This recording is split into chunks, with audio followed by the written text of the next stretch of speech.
I paid $120,000 for my daughter's wedding. I bought her a condo worth $450,000 completely furnished. And when I arrived at her ceremony, I found a 25-foot banner with my photo and the words, "This man is not welcome at this party." Before we continue, subscribe to the channel and hit the bell because we have new stories every day. Leave a like and tell us in the comments what city you are watching from. My name is Andrew. I am 64 years old, and for a long time I believed I had built something solid. A life based on respect, honest work, and unconditional love for my only daughter, Emily. Today, as I write these lines from the terrace of my house in Florida, with the ocean shining under the December sun of 2024, I can say that finally I understand what my own father tried to teach me decades ago. A man is not measured by how much he gives, but by how much respect he demands in return. Everything started very differently. 14 years ago, in the fall of 2010, my wife Elizabeth lost a 2-year battle against cancer. Emily was barely 18 when we were left alone, just her and I, in that house that suddenly seemed too big and too silent. I remember the nights when we both tried to cook Elizabeth's recipes, crying over the pots while the rice burned. They were difficult years, but we faced them together. I became father and mother at the same time. I attended all her college presentations. I helped her with her final architecture projects. I celebrated every small triumph as if it were the most important thing in the world. When Emily got her first job at a design studio in Chicago, I felt that Elizabeth would be proud from wherever she was. I taught her everything I knew about financial management, about keeping her word, about valuing people for their character and not their bank account. During those years, I built a modest but solid wealth. I had worked 35 years in the citrus export sector, starting as a simple clerk and becoming a partner in a respectable agricultural coup. I retired at 62 with carefully invested savings, a paid-off house, and the peace of mind of someone who knows he did things right. I was not a millionaire, but I had enough to live with dignity, and I thought enough to help my daughter start her own family when the time came. That moment arrived in January 2024 when Emily appeared at my house with a radiant smile and an engagement ring on her finger. "Dad, Michael proposed to me," she said, hugging me with the same tenderness as always. Michael was her boyfriend of 2 years, a 35-year-old man who worked in digital marketing. He seemed polite, although I always noticed a certain coldness in his eyes when he looked at me as if he were calculating something I could not see. But Emily was happy, and that was the only thing that mattered to me. During dinner, we talked about wedding plans. She mentioned they wanted something intimate, simple, perhaps at a small vineyard. I listened attentively and then told them something that came directly from my heart. "Emily, you are the only thing I have in this world. Your mother would have wanted your wedding to be perfect. Let me take care of everything." My daughter's eyes filled with tears. Michael, for the first time, showed a wide smile. "Andrew, you do not have to do that," he said with a voice that pretended to be humble but sounded calculating. "Of course I do," I replied. "I will only get married once in this life, and I already did. Now it is my daughter's turn to have the most beautiful day of her life." During the following months, I sold part of my bond investments and some stocks I had kept as a reserve. The money I had planned for travel during my retirement to see Japan and tour South America, I dedicated entirely to the wedding. Emily and Michael chose a magnificent resort with ocean views. The initial budget was $80,000, but with every planning meeting, the small details multiplied.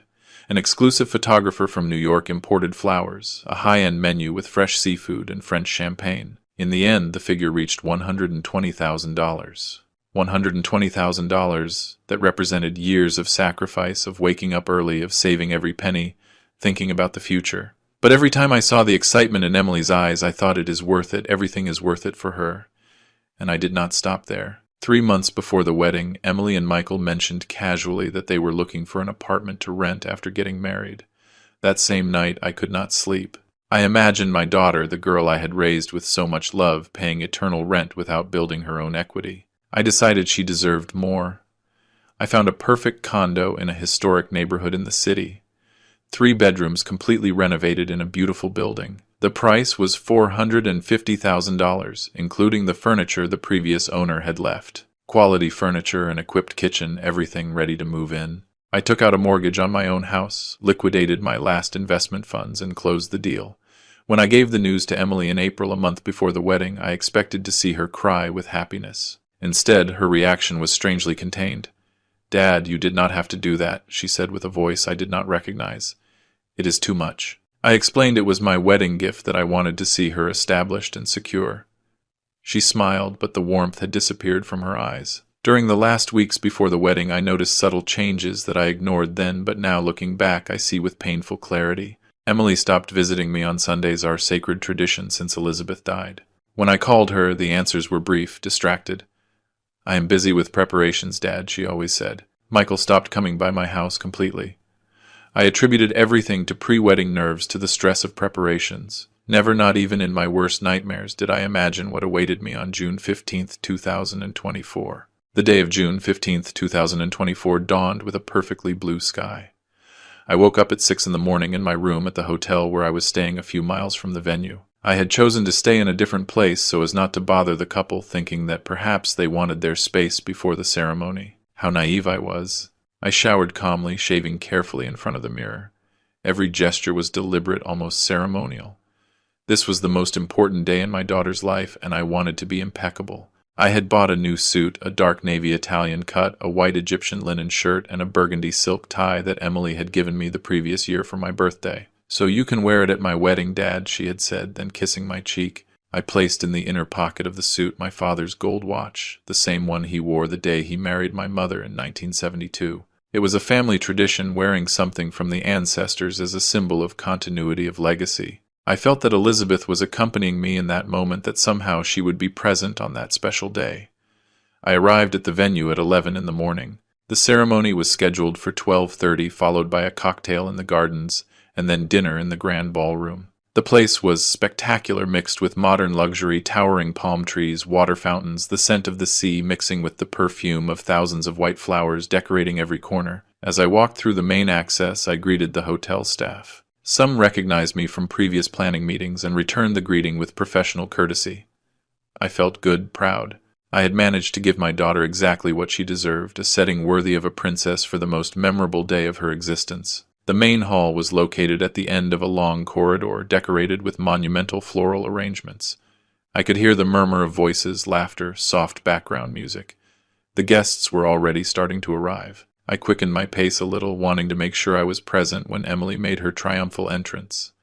I turned the final corner of the corridor, and that was when I saw it. Hanging on the great archway to the main hall, impossible to ignore, was a huge banner. 25 feet long, I calculated later, although at that moment my brain could barely process dimensions. The material was an immaculate white fabric with black letters at least 20 inches high, but it was not the letters that froze me on the spot. It was my face. A photograph of me enlarged to almost life-size occupied the center of the banner. It was not just any photo, it was one that Emily had taken during a vacation the previous summer, where I appeared smiling, relaxed, happy. We had spent a wonderful week laughing like we had not done since she was a child. And under my smiling face in those huge and relentless black letters, the text said, "This man is not welcome at this party." The world stopped. I swear that in that instant the sound disappeared, as if someone had pressed a mute button on the entire universe. My heart beat so hard I could feel it in my temples, in my neck, in the tips of my fingers, holding the small additional gift I had brought for Emily. A pearl necklace that had belonged to Elizabeth. I remained motionless, unable to move forward or backward, while my brain tried desperately to make sense of what my eyes were seeing. It had to be a mistake. A terrible confusion. Maybe it was a bad joke by some guest. Maybe someone had placed that without Emily knowing, without Michael authorizing it. But then I began to hear the voices. "Is that the father of the bride?" said a woman with a scandalized tone. "What a shame, poor man," whispered an older gentleman with genuine compassion. "I would kick him out of my wedding too, if he were my father," commented someone younger with casual cruelty, provoking stifled laughter around him. I slowly raised my eyes from the marble floor where my gaze had fallen. Guests were everywhere. Dozens, perhaps hundreds of people circulated through the cocktail area preceding the main hall. Everyone, absolutely everyone, passed under that banner. They read it, looked at my photograph, and then searched for me with their eyes among the crowd. When they found me, reactions varied. Some looked away immediately, ashamed to be witnesses to such public humiliation. Others whispered among themselves, pointing at me discreetly. A group of young people, probably Michael's friends, observed me with mocking smiles as if I were the unofficial entertainment of the afternoon. 420 guests, I remembered. That was the final number on the list. 420 people who had been invited to celebrate my daughter's love, paid for with my money, fed with food I financed, and all of them were now witnesses to my absolute degradation. I forced my legs to move. I had to find Emily. There had to be an explanation. I crossed the hall like an automaton, dodging waiters with champagne trays, avoiding conversation groups. The gazes followed me like spotlights on a stage. I felt my face burning, the shirt collar suddenly too tight, the air dense and difficult to breathe. And then I saw her. Emily was at the back of the hall, near the doors that led to the gardens. She wore a spectacular wedding dress, French lace, a 10-foot train, the veil held with a crystal tiara. She was radiant, beautiful, perfect, exactly as I had imagined she would look on her wedding day. She was laughing. Michael had his arm around her waist, whispering something in her ear. His parents were there too, all forming a closed circle, champagne glasses in hands. And my daughter, my only daughter, the girl I had raised with every ounce of love that existed in my shattered heart after losing Elizabeth, was laughing with a carefree and bright joy. Our eyes met for a second, just a second. I saw something cross her eyes, something that could have been discomfort or perhaps guilt, but then Michael told her something else. She returned her attention to him, and the laughter continued. There was no explanation, there was no apology, there was no attempt to approach me to take down that monstrous banner to protect her father from the biggest humiliation of his life. In that moment, standing in the middle of a hall full of strangers looking at me with pity or amusement, I understood something fundamental. My daughter had betrayed me. Not by accident, not by mistake. With full awareness and cruel deliberation, Emily had chosen to humiliate me publicly on the day I had worked so hard to make perfect. Tears threatened to flow, but I refused to give them that additional pleasure. I took a deep breath, squeezed Elizabeth's pearl necklace in my fist until I felt the beads mark my palm, and made the most difficult decision of my life. I turned around and started walking toward the exit. Every step toward the exit weighed as if I were wearing chains on my ankles. I did not run, I did not scream, I did not make a scene. Something deep inside me, something that came from very far in my family lineage, ordered me to keep my composure. My grandfather had survived war without losing his dignity. My father had faced the bankruptcy of his small business in the 80s and had rebuilt himself from scratch without ever begging for compassion. Both had taught me something fundamental. In moments of greatest defeat, the way you withdraw defines who you really are. I remembered with crystal clarity an autumn afternoon in 1986. I was 26 years old and had just lost an important job opportunity because a colleague had betrayed me, stealing my project and presenting it as his own to the bosses. I arrived at my parents' house, furious, crying with rage, wanting to destroy something or someone. My father poured me a glass of whiskey, sat me in his study, and told me something I never forgot. Andrew, a man is measured by how he reacts when he is disrespected. The weak explode and lose all credibility. The mediocre accept passively and become perpetual victims, but real men, my son, observe, learn, withdraw with elegance, and then act with intelligence when no one expects it. Those words resonated now in my head like cathedral bells. The corridor back seemed endless. The same floral arrangements that minutes before had seemed beautiful to me now looked obscene in their perfection, mocking my naivety. $700 for each of those gigantic arrangements. 18 distributed throughout the hotel. I had memorized every invoice, every expense, every dollar invested as acts of love. Now every flower was a mute witness to my stupidity. A young waiter tripped slightly on me, crossing my path, spilling a few drops of champagne on his tray. "Excuse me, sir," he muttered automatically. Then he recognized me, his eyes flying toward the banner visible at the end of the corridor. I saw pity settle on his face like a mask. I nodded and kept going. I did not need his compassion. I did not need anyone's. 3 older ladies, elegantly dressed, were grouped near an ornamental fountain. Seeing me pass, one of them clicked her tongue with disapproval. "What horror, what a lack of manners," she said loudly enough for me to hear. I could not distinguish if her comment was directed at my supposed unwanted presence or the act itself of humiliating me publicly. I did not care. I passed by them without stopping.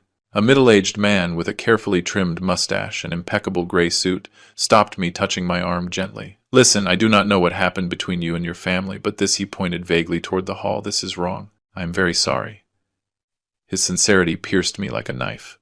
For a dangerous second, I felt that the tears were going to defeat me. I swallowed hard, nodded briefly in gratitude, and walked away before my voice could betray me. I finally arrived at the main lobby of the hotel. The air conditioning hit my sweaty face, a thermal shock that returned some mental clarity to me. The reception staff watched me with poorly disguised curiosity. Surely the rumor had already run among them. Hotel workers always know everything that happens in their facilities. I imagined their conversations on break. "Did you see the wedding banner, the father of the bride?" Laughter, speculations, judgments. I stopped in front of the large glass doors that led outside. The midday sun shone with blinding intensity over the parking lot. My car was out there waiting for me. Freedom was a few yards away, but something kept me paralyzed on that threshold. What did it mean to cross that door? Did it mean giving up? Accepting that my daughter had the right to treat me like this? Validating in some way the narrative that Michael had evidently built about me? My phone vibrated in my pants pocket.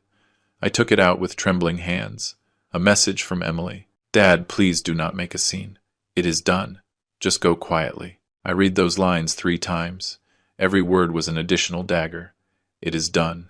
As if it were an unavoidable accident like the weather or an earthquake. Something that simply had happened without human will behind it. And the implied order, go quietly. Do not cause problems. Accept your humiliation as corresponds to your new role in this story. Something broke inside me in that instant. It was not my heart. That was already in pieces.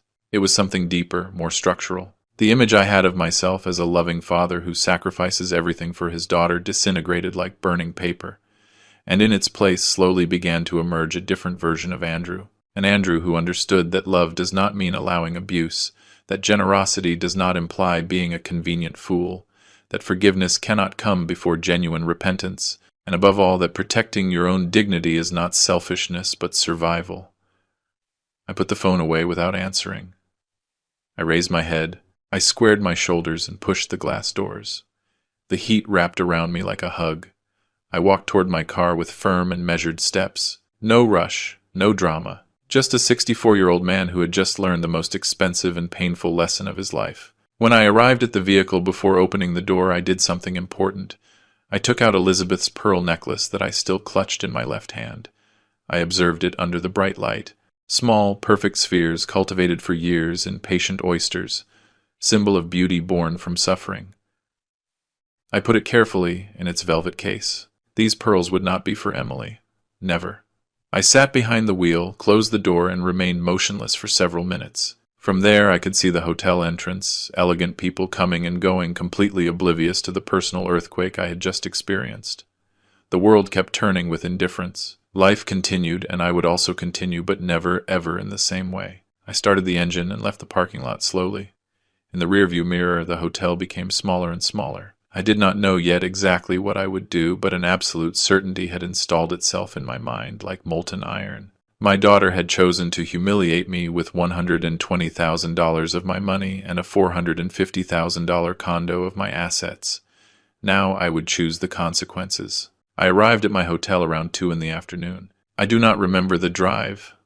My brain had entered a kind of autopilot, driving by instinct, while thousands of thoughts crowded my mind like waves in a storm. I parked the car in the underground garage, went up to my room, and locked the door. Only then, in the absolute privacy of those 4 white and anonymous walls, did I allow my body to collapse. I sat on the edge of the bed without even taking off my suit. My hands shook uncontrollably. I tried to undo my tie several times before managing it. That burgundy tie that Emily had given me, that I had chosen specifically for this day. I threw it to the other side of the room with more force than necessary. The phone kept vibrating.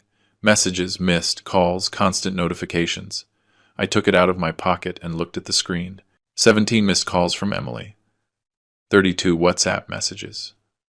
Some from numbers I did not recognize, probably guests who had witnessed the show. I turned off the phone completely. I was not ready to face any of that yet. That night I did not sleep, not a minute. I stayed sitting in the armchair by the window, watching the city lights blinking in the dark. My mind replayed scenes on a loop. The banner, Emily's laughter, the looks of pity from strangers, the cold message ordering me to leave in silence. Every mental replay was like rubbing salt in an open wound, but something strange began to happen around 4 in the morning. The dull and paralyzing pain began to transform into something different, something colder, sharper, more useful.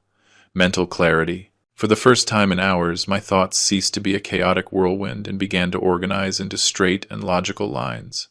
I turned on my laptop and opened my financial files. For the next 2 hours, I meticulously reviewed every document related to the wedding and the condo. Invoices, contracts, bank transfers, property deeds. Everything was perfectly ordered because I was a methodical man by nature. Every dollar spent had its receipt, its date, its justification, the most important thing, the deed to the condo. I studied it line by line. The purchase was in my name. I had planned to make the official transfer to Emily and Michael's name after the wedding as an additional surprise during the honeymoon. I wanted to hand them the keys along with the ownership documents as the ultimate gift. How convenient my planning nature turned out to be. At 6 in the morning on June 16th, I showered with ice-cold water, shaved again, and dressed in clean clothes. I made coffee in the small machine in the room and sat down with my notebook. I wrote a list with clear and firm handwriting. 1. Contact James, my lawyer. 2. Stop transfer of the condo. 3. Call Rose. 4. Review pending wedding payments. 5. Modify will and beneficiaries. At 7 o'clock in the morning, I dialed James's number. James had been my lawyer for the last 15 years, but more importantly, he was a friend from college. He answered on the third ring, his voice hoarse with sleep. "Andrew, what is wrong? Are you okay? James, I need you to listen to me carefully. I need your professional help immediately." My voice sounded strangely calm, as if it belonged to someone else. I told him everything, every humiliating detail. James listened without interrupting until I finished. The silence that followed lasted several seconds. "Son of a bitch," he murmured finally. James rarely cursed. "Excuse the language, but what kind of person does that?" And Emily aloud. "She participated actively," I corrected. "I saw her laughing, James. She was not a passive accomplice. She chose this." "Okay." I heard the noise of papers, a chair moving. James was already getting up, preparing to work. "The condo is still in your name, correct?" "Correct." "I have not transferred anything officially." "Perfect. Then legally it is yours, and you can do whatever you want with it." "What do you want to do?" The question floated in the air. What did I want to do? All night I had avoided formulating that answer explicitly, although my subconscious already knew it. I want to sell it as soon as possible, and I want Emily to know that she will receive nothing more from me, not now, not ever. "Andrew, I understand you are furious, and you have every right, but are you sure? She is your daughter. Maybe when things calm down, things will not calm down, James. This was not a mistake in a moment of tension. It was planned. That banner did not appear by magic. Someone designed it, had it made, placed it strategically, and Emily allowed it. No worse. She endorsed it." James sighed. "All right, give me a few hours to review the documents. I will call you at noon with options." After hanging up, I dialed Rose's number, my younger sister. Rose lived in Austin with her husband. She worked as a high school history teacher and was the only close family I had left. She had also been invited to the wedding, although she had told me weeks before that she could not attend due to work commitments. Now I was grateful she had not witnessed my humiliation. "Andrew, how was the wedding? Tell me everything." Her voice sounded cheerful, expectant. I could not speak immediately. My throat closed up. "Andrew, are you there? What happened?" I told her. This time my voice broke several times. Rose was the only person before whom I could allow myself certain vulnerability. She had known Emily since she was a baby, had seen her grow, had cried with me at Elizabeth's funeral. When I finished, I heard Rose crying on the other end of the line. "My God, Andrew! I cannot!" "How could she do that?" "Emily. Our Emily. I do not know who Emily is anymore," I admitted. Rose stayed silent for several moments, processing. Then her voice changed, acquiring a more serious tone. "Andrew, I have to tell you something. About 3 months ago, Emily called me. She was weird distant. She told me she was worried because you were becoming very controlling with the wedding plans, that you wanted to impose your ideas, that Michael felt you were trying to separate them." I sat up straighter. "What?" I told her that was ridiculous, that you were the least controlling man I knew. But she insisted. She said Michael had opened her eyes to certain toxic patterns of behavior. Those were her exact words. Toxic patterns.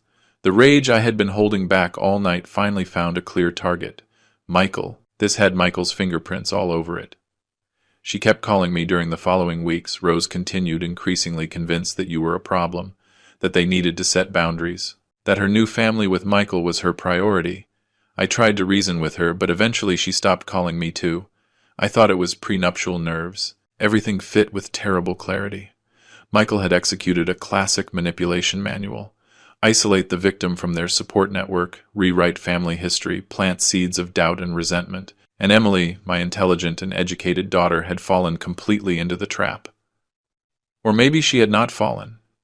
Maybe she had chosen to believe that narrative because it suited her. "Rose, I need you not to talk to Emily if she contacts you. Can you do that for me?" "Of course. I am on your side, brother. Always." We hung up after a few more minutes. I looked at my to-do list. I had already completed the first 3. It was time to execute the rest of the plan. Emily had chosen war. Now she would learn that her father, the man she completely underestimated, knew how to fight with intelligence she never saw coming. The next 6 days were a whirlwind of methodical activity and decisions that would change everything forever. James called me exactly at noon on June 16th as he had promised. His voice sounded professional focused. "I have news.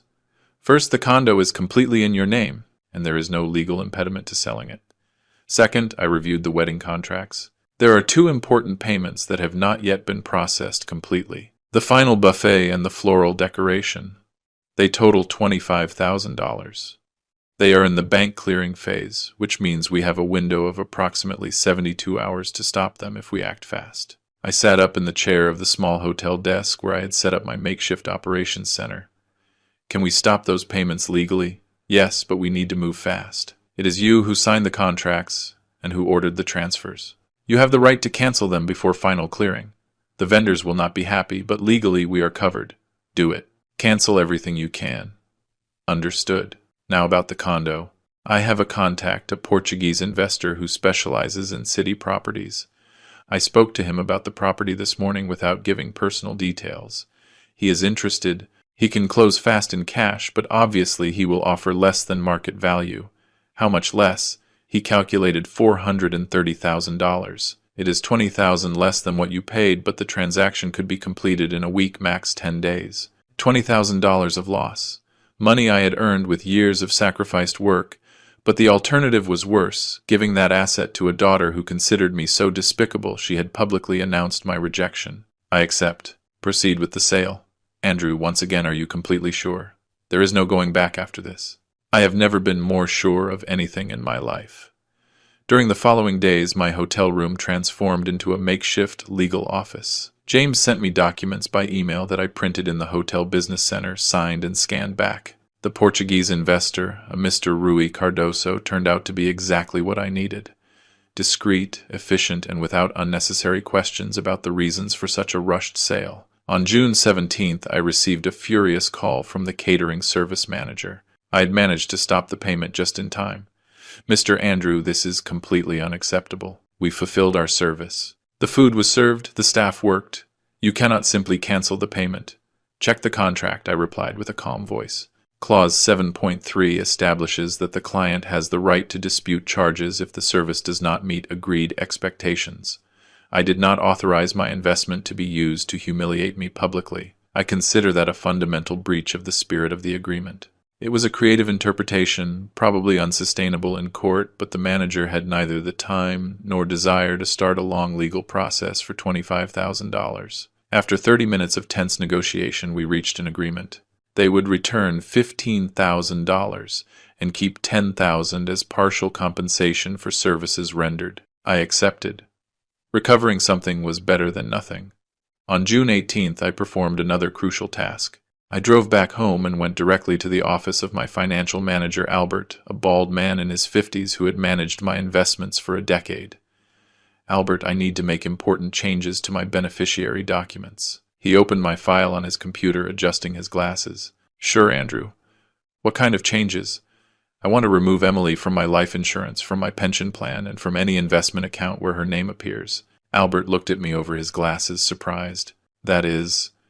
Well, it is a significant decision. Are you sure?" "Emily is your only daughter." "I am completely sure. And there is more. I want to designate new beneficiaries." I spent the next hour working with Albert on the complete restructuring of my assets. As main beneficiaries, I designated 3 organizations: a foundation for elderly care, a local charity, and the Cancer Society in memory of Elizabeth.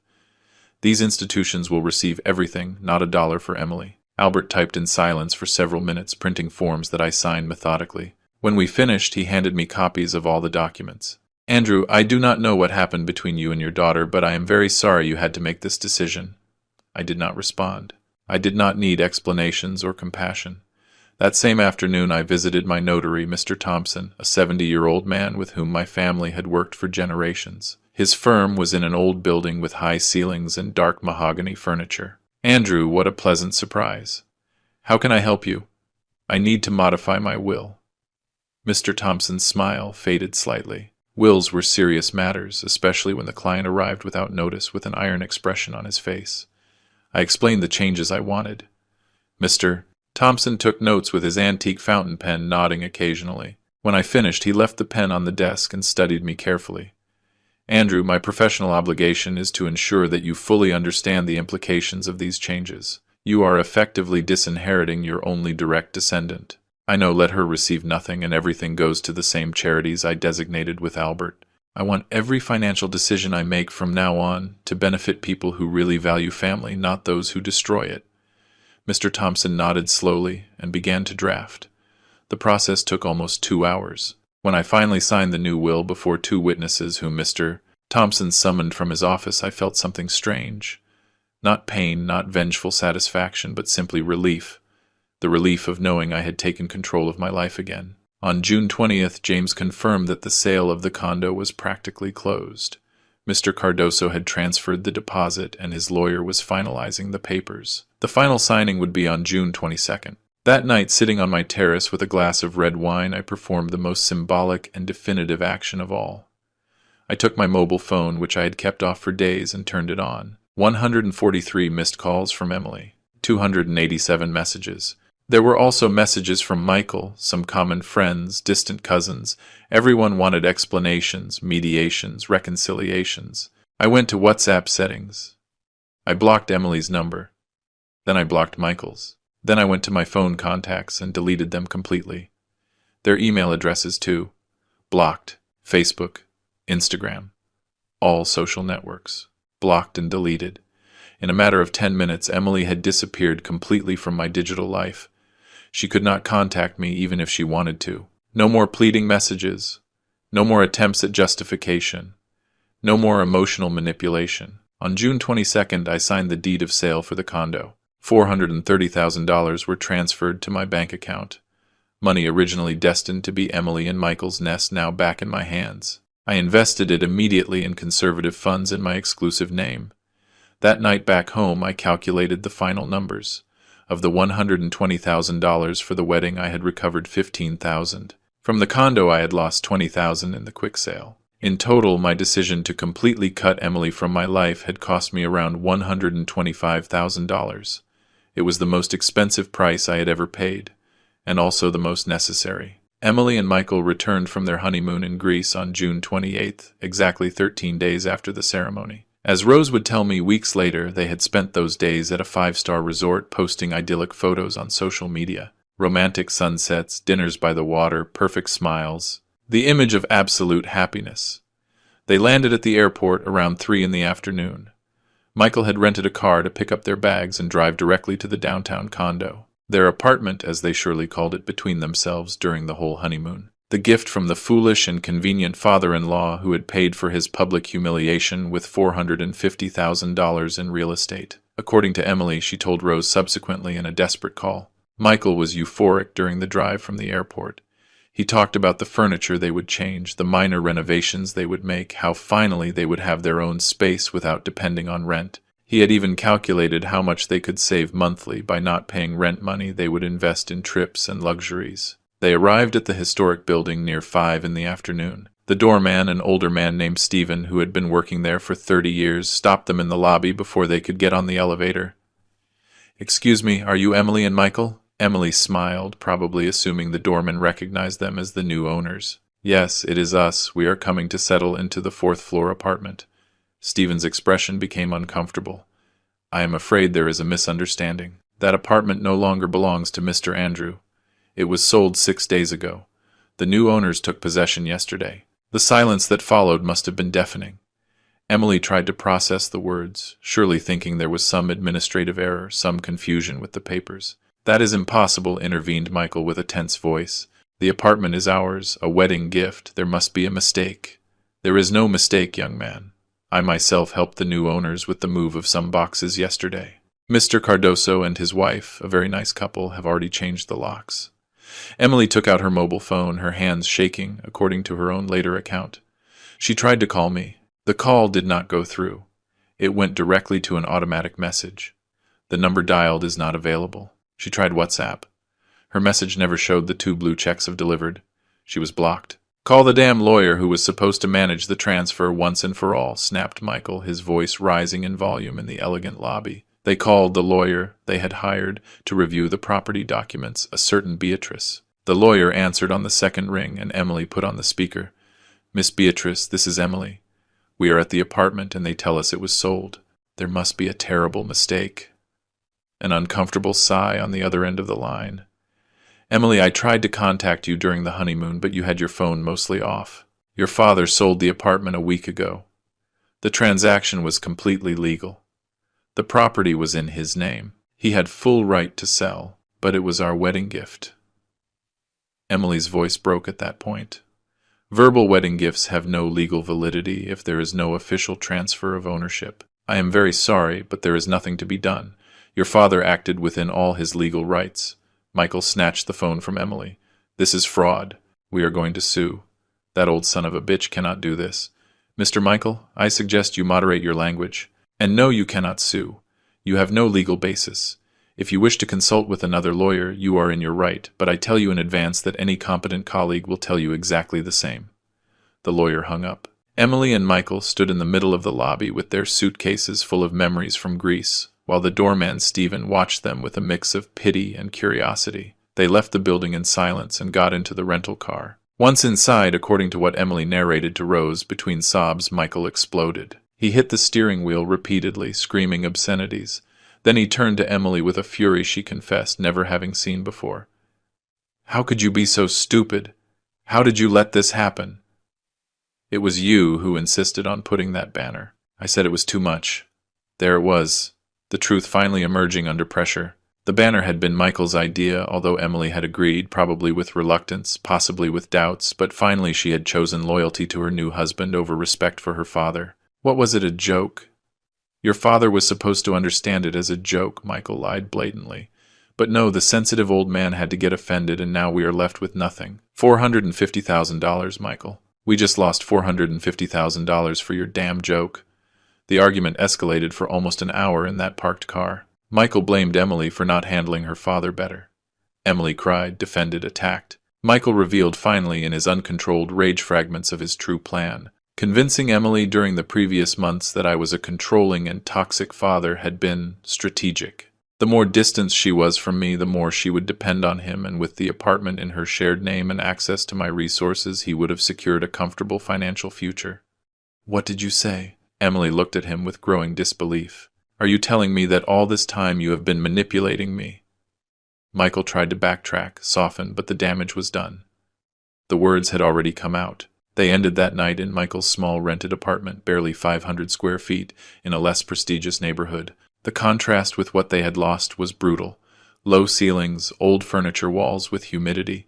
This was going to be their home, not the spacious condo with its high ceilings and luxury finishes. During the following days, Emily desperately tried to contact me through all possible means.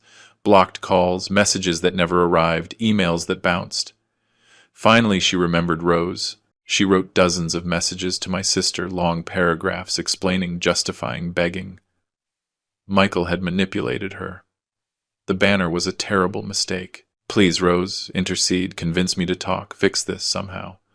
Rose consulted me before answering. I gave her permission to answer only once, with a message I dictated myself. Emily, you publicly humiliated the man who gave you absolutely everything, the man who raised you alone after losing his wife, the man who emptied his savings for your happiness. You did it in front of 420 people. Every action has its consequence. This is yours, do not contact me anymore. Rose told me that Emily called her crying hysterically after receiving that message, that she and Michael fought constantly, that her marriage barely started already showed deep and ugly cracks, that she was finally beginning to understand the magnitude of what she had lost. But it was already too late. The doors she had closed with that banner would remain closed.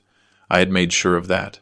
On July 5th, a Tuesday afternoon, I was in my study organizing documents when I heard a noise at the main entrance of my house. The unmistakable sound of a key turning in the lock, the door opening with that familiar squeak I had always promised to fix but never did. I got up immediately, my heart racing. Only 2 people in the world had keys to my house, me and Emily. She still kept hers from the years she lived here, from the thousands of times she came in and out freely when this house was both hers and mine. I left the study and saw her standing in the hall. Emily wore jeans and a simple t-shirt, her hair tied in a messy ponytail, no makeup, eyes swollen and red from crying so much. She had lost weight, her cheeks looked more sunken. The contrast with the radiant bride of 3 weeks ago was devastating. "Hi, Dad," she said with a small voice, almost childlike. I did not respond. I remained motionless 10 feet away, observing her with the same coldness with which I would study a stranger who had invaded my property. "I needed to see you. You do not answer my calls, my messages. I did not know what else to do. So you decided to break into my house without permission. I have a key. I have always had a key." Her voice broke slightly. "This is my house too, right?" "No," I replied with a flat voice. "This was your house. It is not anymore." Emily took a step forward, tears starting to roll down her cheeks. "Dad, please, I need to explain. It was a terrible mistake. Michael convinced me it would be funny, a kind of inside joke. I never wanted funny." The word came out like a whip. "Hanging a 25-foot banner with my photo declaring I am not welcome at a party I paid for with $120,000. Did that seem funny to you?" "No. When I saw it hanging, I realized it was horrible, but it was too late. Michael said if we took it down, it would be worse, that we would draw more attention. I did not know what to do. I walked to my desk in the living room and took out a folder I had prepared precisely for this moment. Rose had sent me the photographs she took during the ceremony, documenting everything. Images she captured, thinking they would be happy memories that ended up being evidence of my humiliation.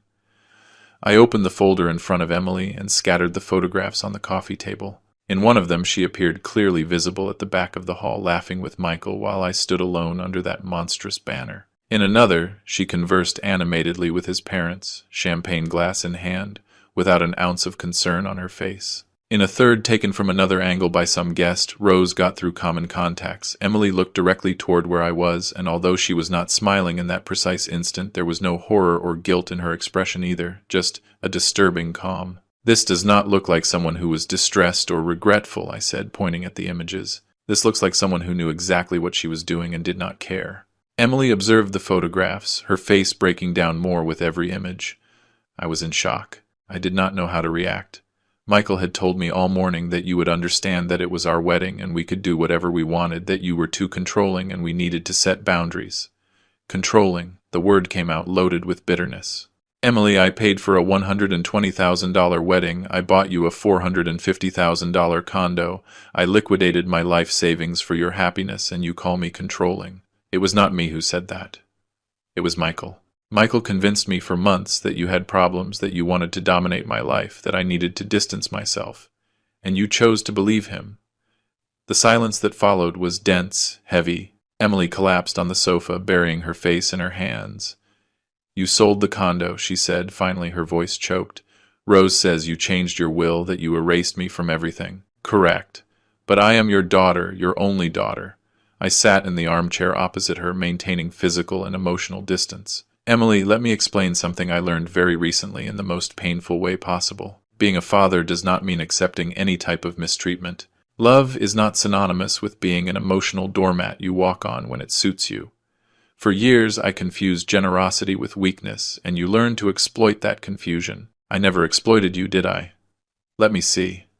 I paid for your entire college degree. I bought you a car when you graduated. I helped you with the deposit for your first rented apartment.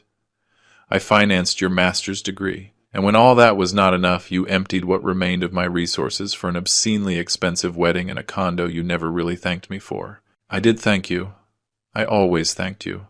Words are cheap, Emily. Actions reveal the truth. And your actions told me in front of 420 people that I am so despicable I do not even deserve to be present at your most important moment. Emily cried inconsolably for several minutes. Part of me, the part that had raised and loved her for 32 years, wanted to comfort her, hug her like I did when she was little and had nightmares, tell her everything would be okay. But that part was no longer in charge. It had been replaced by something harder, wiser, more necessary for my survival. Michael and I are fighting all the time, she confessed between sobs. He says it is my fault we lost the condo, that I should have handled you better, that I ruined his plan. His plan, I repeated, interesting choice of words. He manipulated me, Dad. He distanced me from you, from Rose, from everyone. He made me believe horrible things about you, and I was so stupid I believed him. You had multiple opportunities to question him, to talk to me, to verify those supposed truths about my controlling behavior. You did not do it. You chose the easy way. Emily looked at me with pleading eyes. What can I do?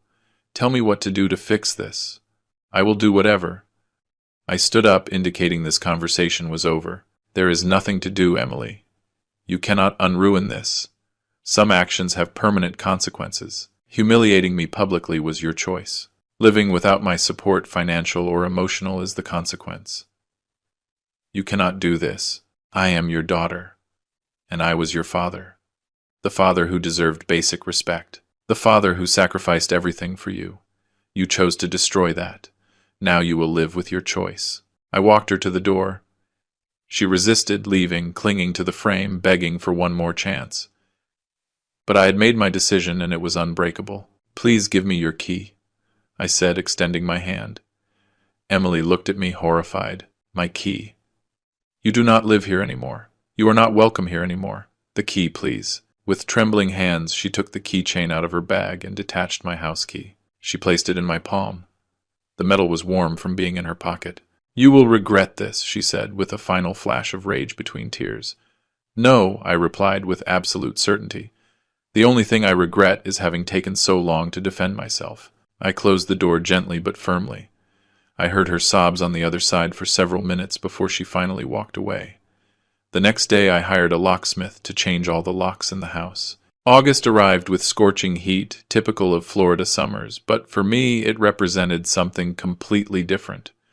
The first month in decades where I lived exclusively for myself. For years, every decision I took passed through a mental filter. How will this affect Emily?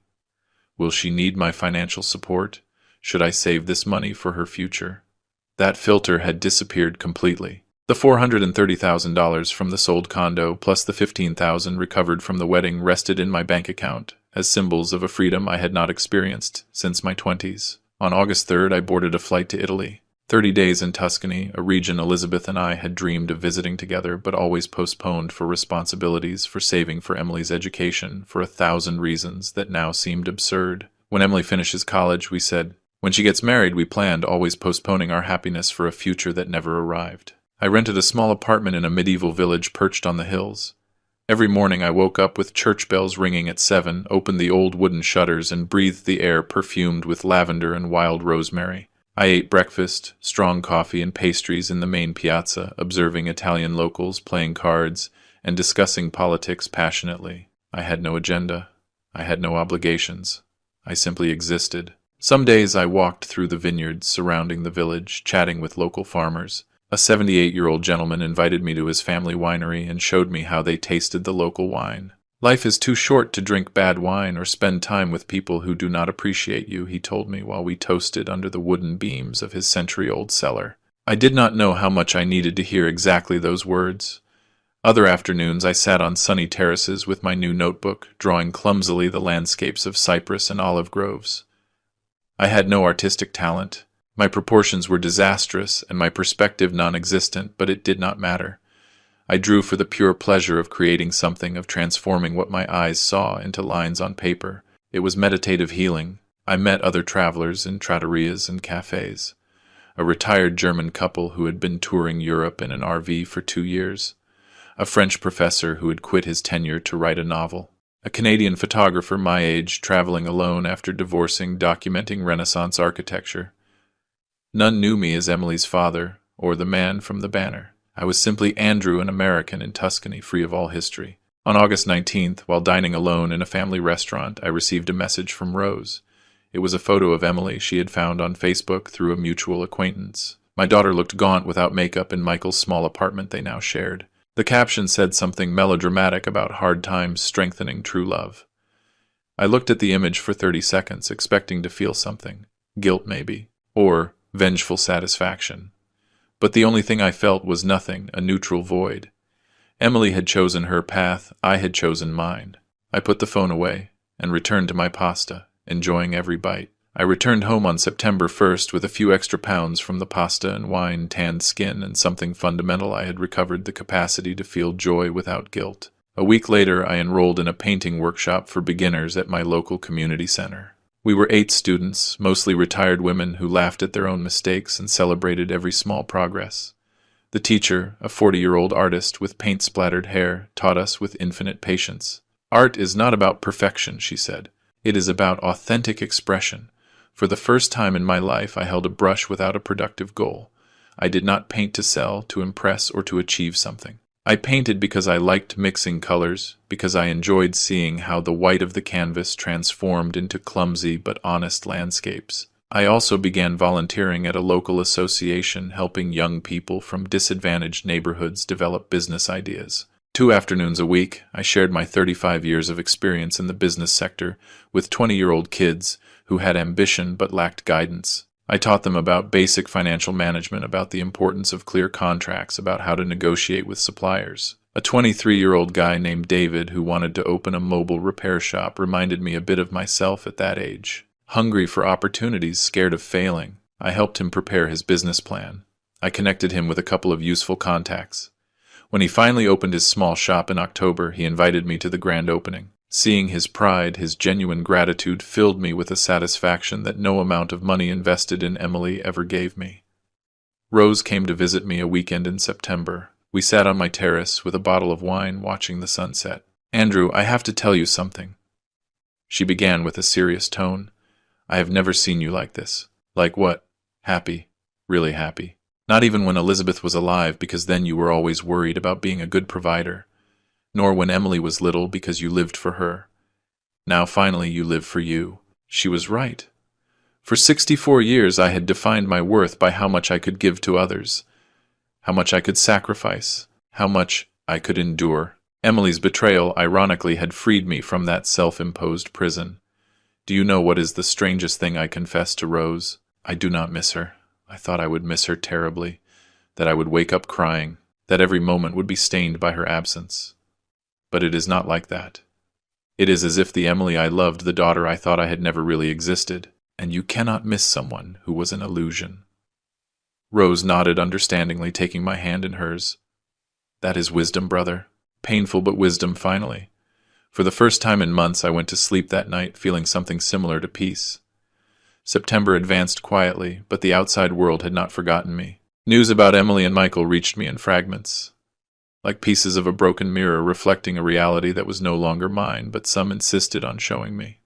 The first uncomfortable call arrived on September 14th. It was my cousin Leonore, a 60-year-old woman whom I had not seen for 3 years, but who suddenly had an urgency to contact me. Her voice oozed that fake concern typical of those who enjoy others' drama. "Andrew, dear, I heard about Emily. What a terrible situation for everyone. But, well, you know how weddings are. There are always tensions, surely with time. Leonore, I appreciate your call, but there is nothing to discuss. But poor Emily is having a very hard time. I saw her last week at the supermarket, and she looked gaunt. And that boy Michael does not give me a good vibe. I think she needs her father now more than ever. Emily had her father available for 32 years. She chose to humiliate him publicly. The consequences of those choices are not my responsibility. Oh, Andrew, how hard you are. She is your daughter. Blood is blood. Blood does not justify abuse, Leonore. If there is nothing else, I have commitments this afternoon." I hung up before she could continue. That same week I received similar calls from 2 distant uncles and a neighbor of Emily who felt entitled to opine. Everyone recited variations of the same script. She is your daughter. You must forgive. Family is the most important thing. Think of Elizabeth. What would she say?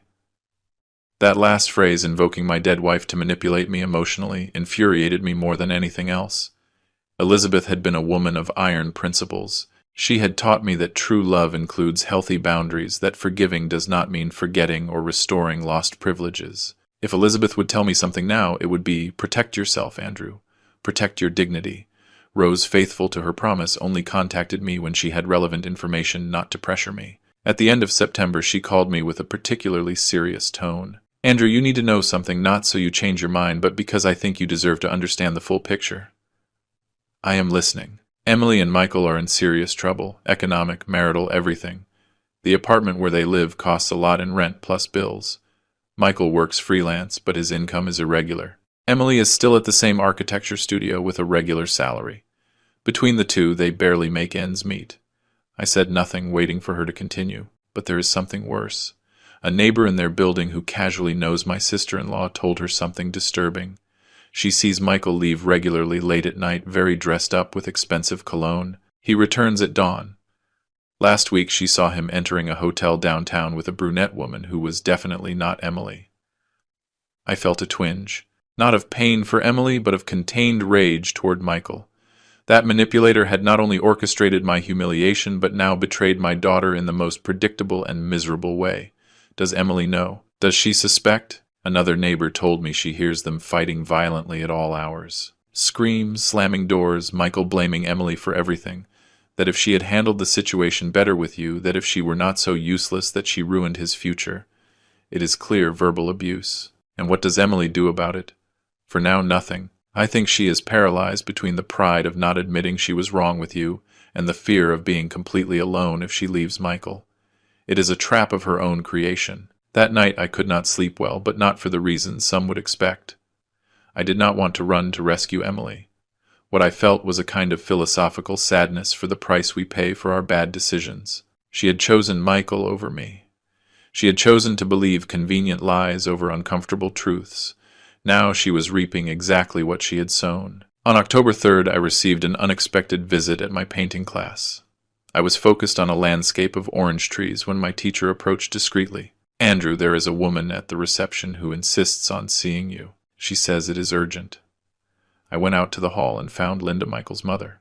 A 62-year-old lady, elegantly dressed, looking at me with a mix of disdain and nervousness. "Mr. Andrew, we need to talk about your daughter and my son. We have nothing to talk about, Mrs. Linda. My son says you caused all this, that your possessive and controlling attitude led Emily to take extreme measures at the wedding." I stared at her without blinking. "Your son is a professional manipulator who isolated my daughter from her family. He convinced her to humiliate me publicly to ensure she had no one but him. And now he mistreats her verbally and emotionally, while probably cheating on her with other women. If you came here looking for me to rescue that situation, you got the wrong person." Linda paled. "How dare you speak like that about my son?" "I dare because it is the truth.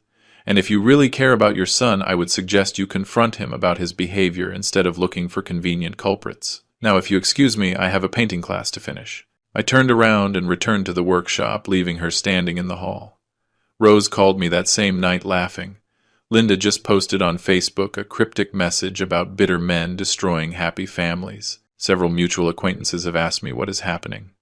Let her post whatever she wants. The truth always emerges eventually. "Andrew, I am proud of you. I know this is not easy, but you are doing the right thing. Teaching consequences is the greatest act of love a father can perform." Those words resonated deeply.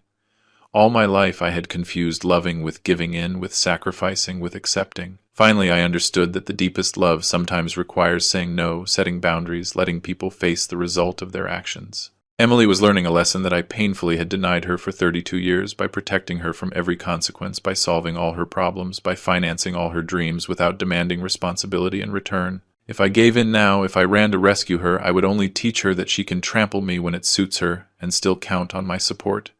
That was not wisdom, it was complicity in my own destruction. So I stood firm, living my rebuilt life, while somewhere in the city my daughter finally faced the real weight of her decisions. On November 12, 2024, a large manila envelope arrived in my mailbox with no return address, only my name written in Emily's handwriting. A calligraphy I had seen evolve from her first childish strokes to elegant adult writing. I would recognize that handwriting anywhere in the world. I did not open it immediately. The envelope remained on my desk for 3 days, watching me like a silent witness while I painted red, lived my rebuilt life. Part of me did not want to know what it contained.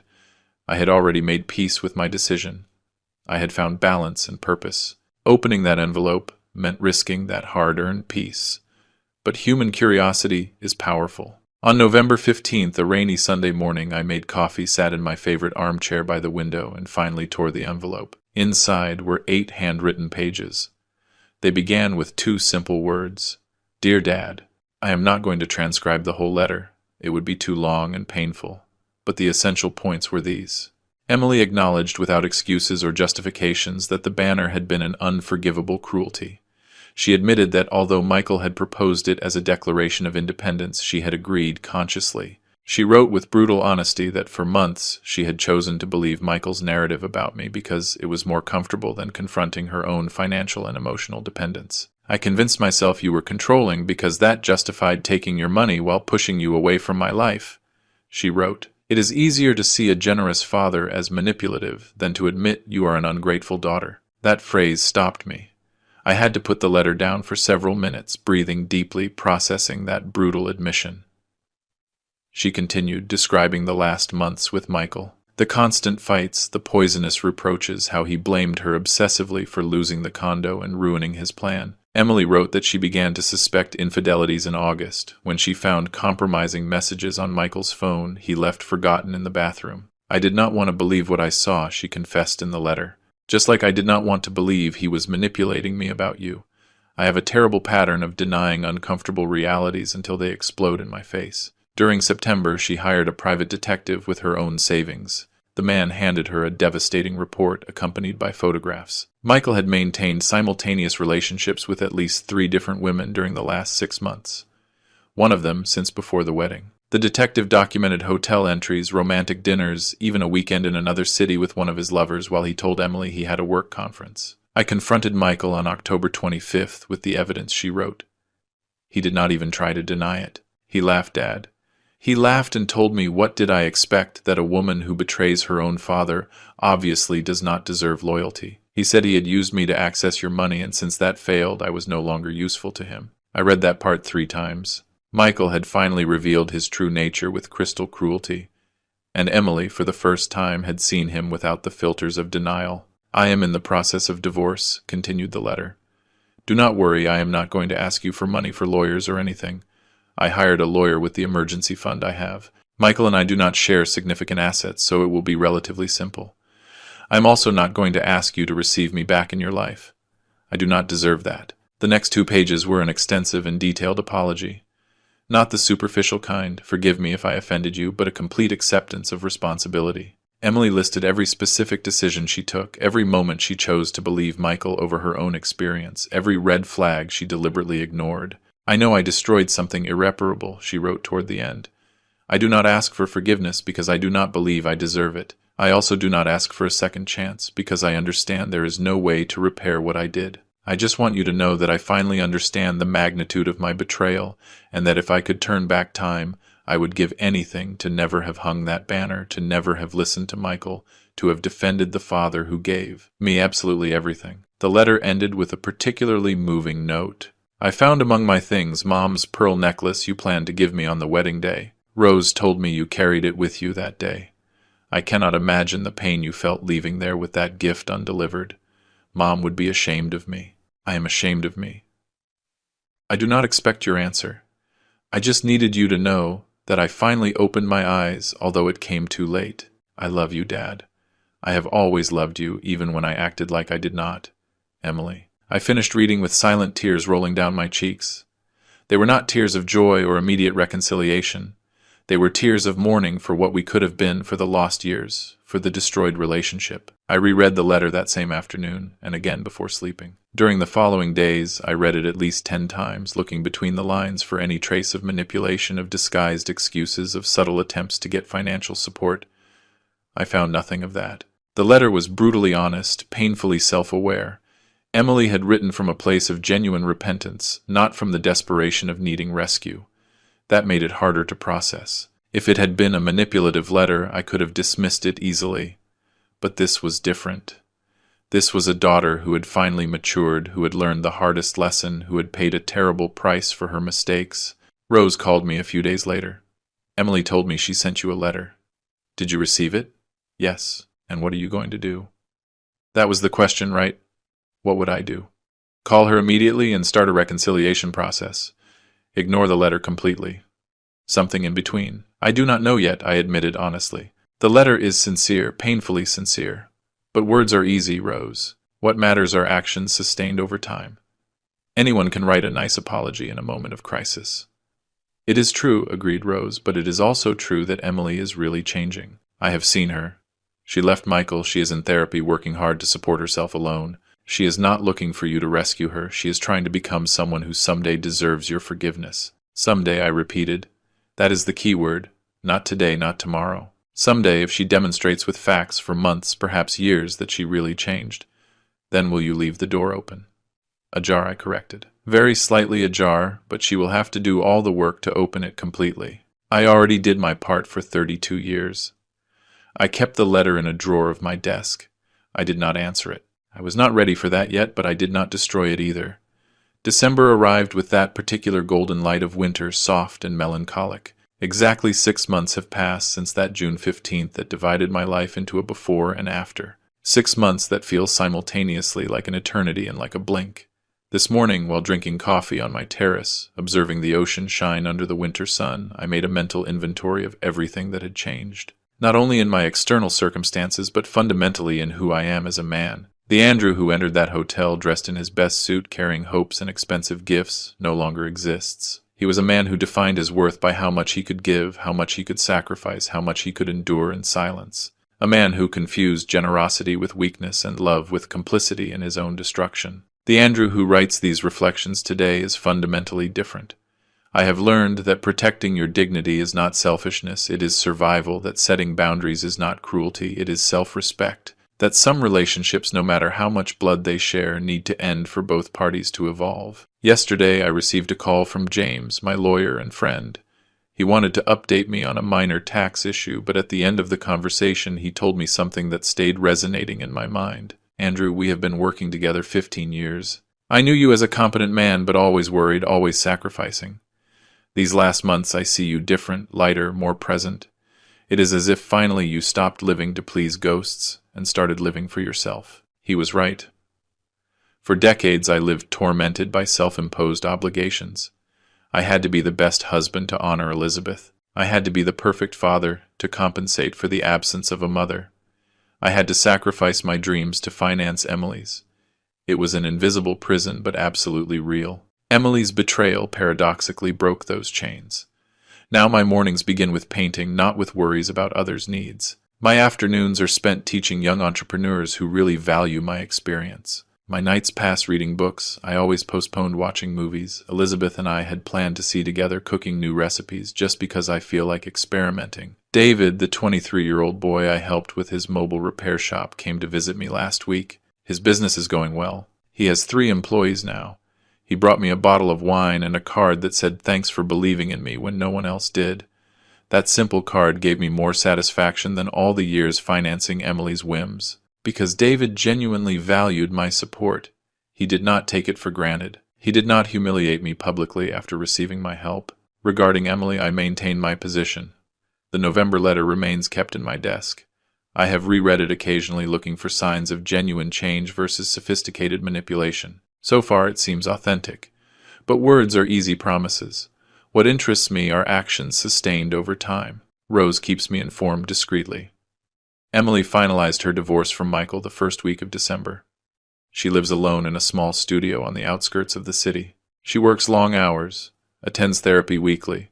She has not asked for money. She has not tried to contact me directly. She respects the boundaries I set. She is trying to become someone different, Rose told me the day before yesterday. I do not know if she will achieve it, but at least she is trying genuinely. I appreciate the effort.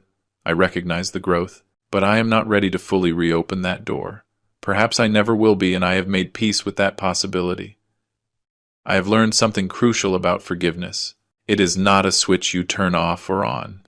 It is a long process that requires not only repentance from the offender, but also deep healing from the one who was hurt. And more importantly, forgiveness does not mean automatic restoration of privileges, trust, or access to your life. I can forgive Emily eventually for what she did.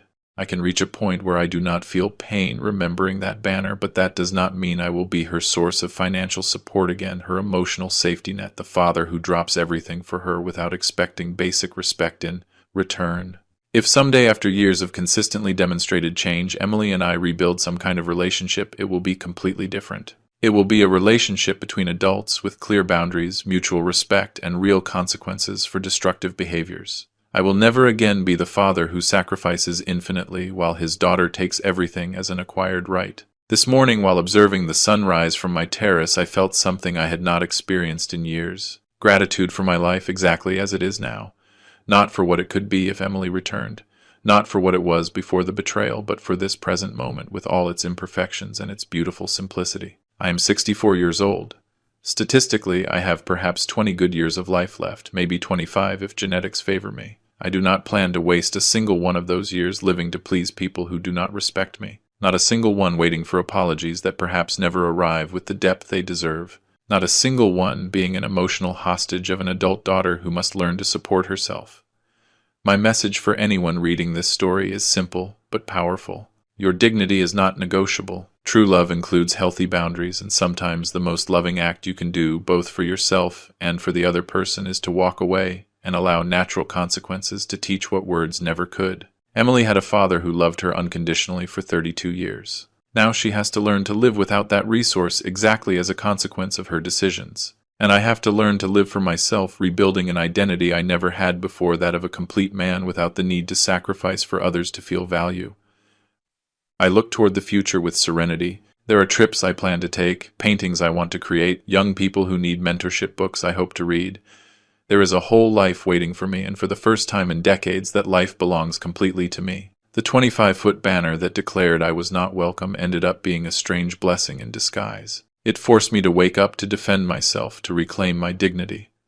It freed me from a toxic dynamic that I myself had allowed to perpetuate for years. So today, 6 months after the worst humiliation of my life, I feel freer, more alive, and more at peace than ever. And that, curiously, is the best revenge possible. Living well. If you liked this story, hit like on the video, subscribe to the channel, and share your thoughts in the comments. To hear the next story, click on the box on the left. Thanks for watching.